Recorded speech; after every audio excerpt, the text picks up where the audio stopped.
Le 1er décembre, Marie dit « Du jour où j'ai porté le Fils en moi, j'ai vu toutes choses d'un autre œil. Dans l'air qui m'entourait, dans le soleil qui me réchauffait, dans le rayon de lune qui descendait dans ma petite chambre pour me tenir compagnie pendant mes méditations nocturnes, dans l'éclat des étoiles, dans les fleurs de mon petit jardin ou des champs de Nazareth, dans l'eau qui chantait dans la fontaine que Joseph avait construite pour m'éviter la fatigue physique et morale d'avoir à sortir de ma solitude quasi habituelle, dans les petits agneaux à la voix d'enfant. Je voyais mon Seigneur, le Père de mon Fils, l'époux de mon esprit virginal. Je voyais surtout mon enfant pour qui tout avait été fait. Ses yeux étaient ouverts en moi, et je voyais avec les yeux de mon Dieu, qui était mon enfant. Les vertus augmentaient en puissance en moi, comme le flux d'une marée montante, et plus mon enfant grandissait, et plus sa perfection infinie pénétrait sa maman, comme si la puissance qui se dégagerait de lui pendant les 3 ans de son ministère se répandait en rayons d'éther spirituel pour me renouveler entièrement. Ô fille, Dieu dans sa bonté m'a fait saluer comme pleine de grâce. Mais la plénitude fut en moi lorsque je ne fis qu'un avec mon Fils. C'est alors que mon âme, une avec Dieu, eut l'abondance des vertus de Dieu. La charité fut prééminente à ce moment-là. Si j'aimais avant, je surpassais ensuite l'amour de la créature, parce que j'aimais avec le cœur de la mère de Dieu. Je brûlais. L'incendie est un voile de givre sur la campagne en hiver, comparé à l'ardeur qui était en moi.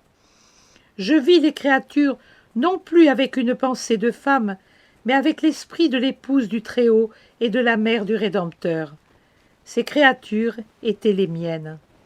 Ma maternité spirituelle commença alors, puisque, non, il ne fut pas nécessaire que Siméon parlât pour que je connusse mon destin.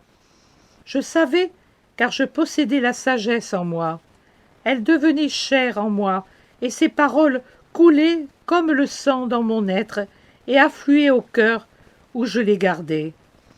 La vie future de mon fils n'eut pas de secret pour sa maman qui le portait. Et si c'était une torture, car j'étais femme, c'était aussi une béatitude pareille à celle de mon enfant, puisque faire la volonté de Dieu et racheter les âmes pour réunir à Dieu ceux qui sont séparés de lui et obtenir l'annulation de la faute et l'augmentation de la gloire du Père, c'est ce qui fait le bonheur des vrais enfants de Dieu. Et mon doux Jésus et moi, sa mère, par la bonté du Père, sommes la souche de la famille. Quand on aime réellement, on ne vit pas pour soi, mais pour les autres. Quand on possède Dieu, on aime parfaitement et toutes les autres perfections viennent derrière la charité. Même les sens humains se perfectionnent du fait que tout ce qui nous entoure acquiert une lumière, une voix, une couleur différente et que surtout tout porte un signe que seuls voient ceux qui possèdent Dieu, le sien, saint et ineffable. Et il n'est pas nécessaire de prononcer des mots pour prier, puisqu'il suffit que notre regard se pose sur les choses créées pour que notre cœur s'élève dans l'oraison plus haute qui soit, la fusion avec le Créateur. Chantons alors le Magnificat pour toutes les choses que le Créateur a faites pour nous, car, Maria, lorsque nous nous donnons à Dieu, Dieu fait des reines de nous et nous confie ses possessions, de sorte que même la plus humble d'entre nous peut affirmer « Mon âme magnifie son Seigneur, qui a regardé sa servante, pour laquelle il a fait de grandes choses, et mon nom, dorénavant, est bienheureuse. »